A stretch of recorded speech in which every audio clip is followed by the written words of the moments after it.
What's going on, Unfazed crew? So today I'm at 2nd Street and Catalina Drive in downtown Phoenix, and we're going to be checking out one of the last remaining original houses on the block, the Winnie Ruth Judd murder house.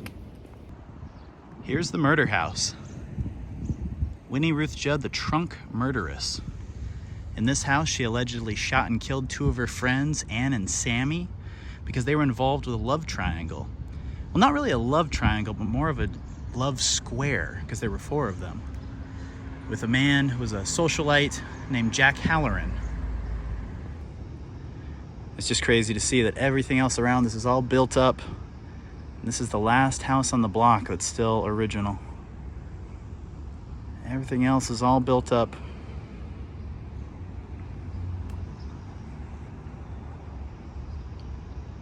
The story goes that Winnie Ruth Judd and Annie and Sammy were having an argument over Jack Halloran in the kitchen. Things got violent very quickly. Winnie Ruth Judd shot and killed Annie and Sammy, took their bodies into the bathroom and butchered them down into pieces small enough to fit inside of a trunk. The next day she tried to take the trunk on a train to Los Angeles, but she got busted because the trunks were leaking blood.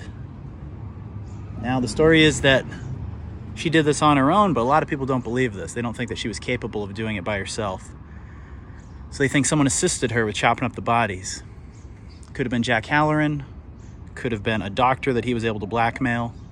There's a lot of speculation surrounding who helped her. But either way, 2 women lost their lives here in 1931. And it's been a very infamous story ever since then. Winnie Ruth Judd went on trial for murder in Phoenix in January 1932. She was accused of killing 2 women. Anne Leroy, whose complete body had been stuffed into a trunk, taken as Judd's luggage to L.A. She was never tried for the second woman, Hedwig Samuelson, known as Sammy, who had been cut into pieces and stuffed into the trunks. At her trial, her attorney was Paul Schenck of Los Angeles, with local attorneys Herman Lukowitz and Joe Zaversak. The prosecution was led by Lloyd Dogie Andrews. The titillated Phoenix crowd crammed into the courtroom, fascinated by this woman who could butcher a friend. This was the biggest thing that had ever happened in Phoenix to that point. This case was internationally famous, and around the nation, people could not get enough of it. They were doing radio broadcasts at night from here that were broadcast back east where people could hear a reenactments of the trial. Every magazine was writing about it, every newspaper was writing about it. Everybody wanted to know what in the world had happened. This was an unbelievable case. After authorities found the trunks, Winnie Ruth Judd had escaped in L.A. with the help of her brother, Burton McKinnell. She hid out for a couple of days and was eventually found at an L.A. funeral home, where she gave herself up. But on everybody's mind was one question: did she act alone?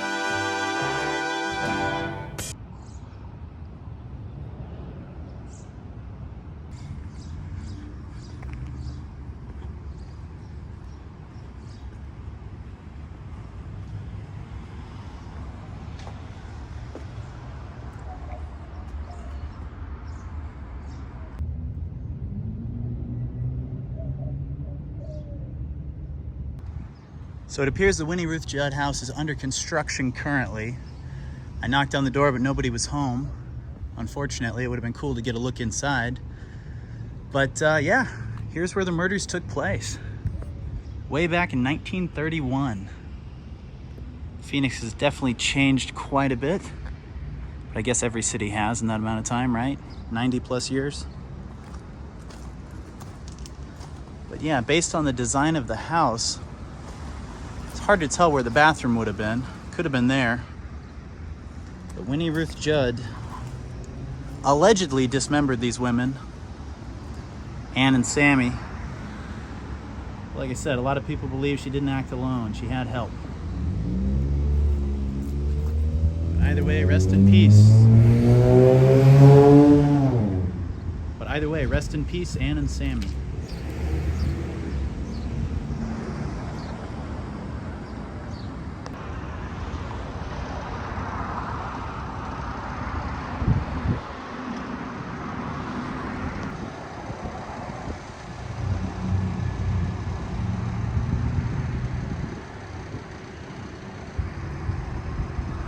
This is where Winnie Ruth Judd and Anne Leroy worked together. Winnie Ruth Judd was a secretary, Anne was an X-ray technician, and they became quick friends.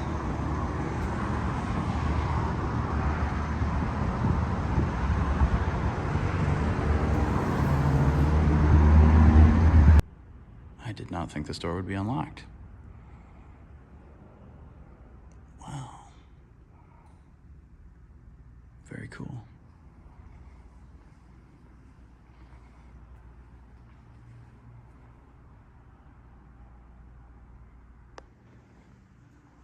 This has a very spooky feel.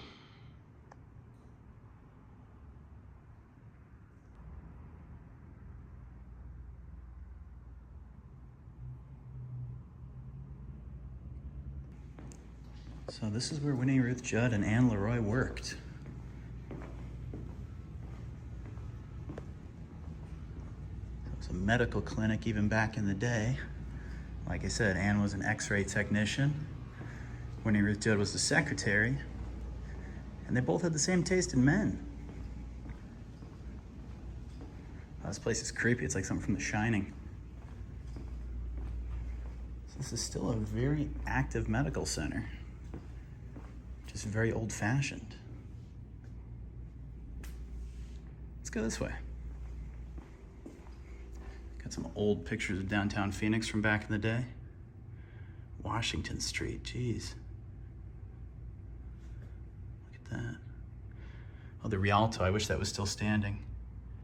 There's a Rialto in Tucson that's still a good venue, but the Rialto here doesn't exist anymore, unfortunately.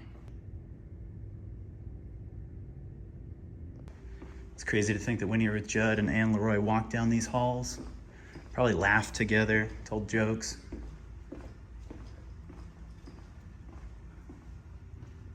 It's a map of Arizona. 1881.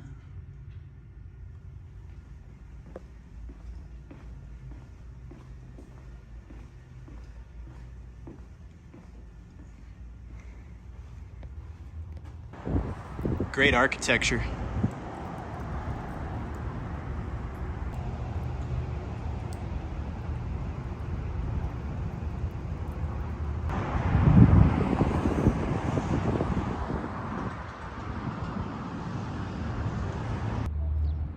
Here's the Ford's house where Winnie Ruth Judd worked as a live-in nanny.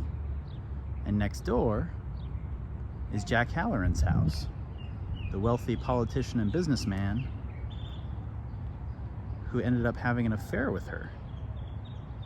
Now, he must have had quite the schlong, because he had a love triangle going with 3 different women, and he drove one of them to commit murder. Absolutely crazy. So here was Jack's house.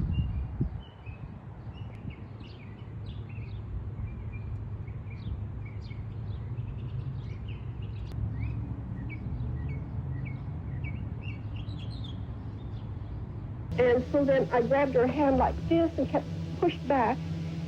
And we both had our hands on the gun. And one shot went through her little finger, one of the fingers, I don't know which one, and into her chest, just through here.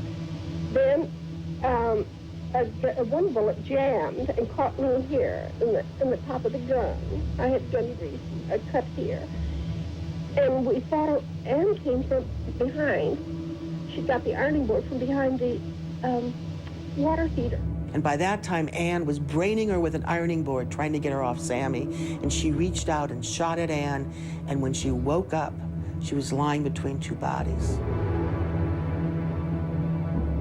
Ruth Judd said that she called Halloran and screamed that what had happened, and he needed to help. And he came to help, and he was drunk, and he said, "I'll take care of this." And that he's the one who brought the trunks in from the garage, and he's the one who lifted Anne's body and put it in the trunk, and he's the one who was in charge of everything that happened afterwards. He said he had a doctor friend that could take care of things, and she should get a train ticket and go to LA to her husband and take the trunks, and he'd have someone meet her and dispose of the bodies over there. After a grand jury investigation, some authorities doubted her guilt. They believed mercy was warranted. Judd was given an insanity hearing and was found to be insane. This saved her from the death penalty. Judd was sent to the state mental hospital, where she lived over the next 30 years. She escaped 6 times, and authorities never realized she had the key to the front door. She was paroled in 1971, and in 1998, she died in Arizona.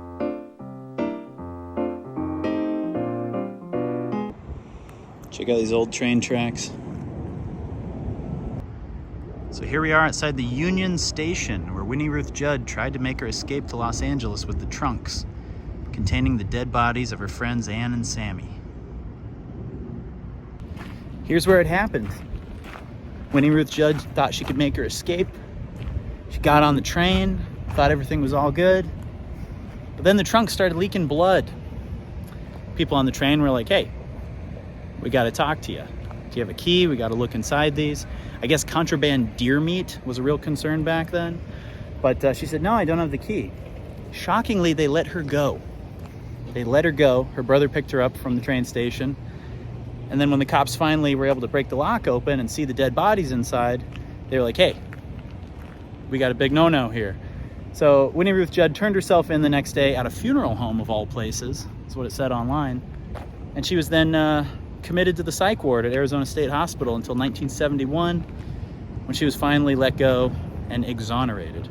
What's crazy about her time in the Arizona State Hospital was that she would escape many times, and there were actually rumors that she had a key where she could come and go as she pleased.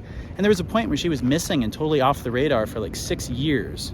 So there's a lot more to this story. I think there were a lot of people that sympathized with her, thought she was innocent, but yeah, check it out. I know this just barely scratches the surface, but I hope it at least interested you guys. I hope it gave you a little insight into what happened with the Winnie Ruth Judd trunk murders. It's a tongue twister right there. And anyway, thank you guys for watching. Remain unfazed. And don't kill people and put them in trunks. See ya.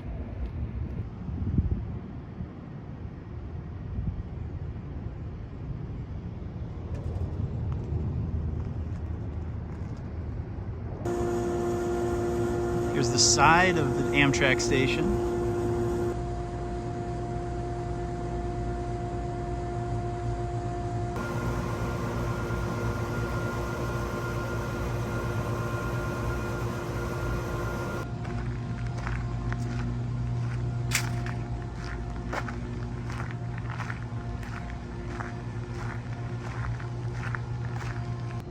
So apparently Sprint Communications owned this building for a while, but now it's just owned by the county. Totally inactive. Maybe one day it'll come back, but I doubt it. Amtrak Union Station.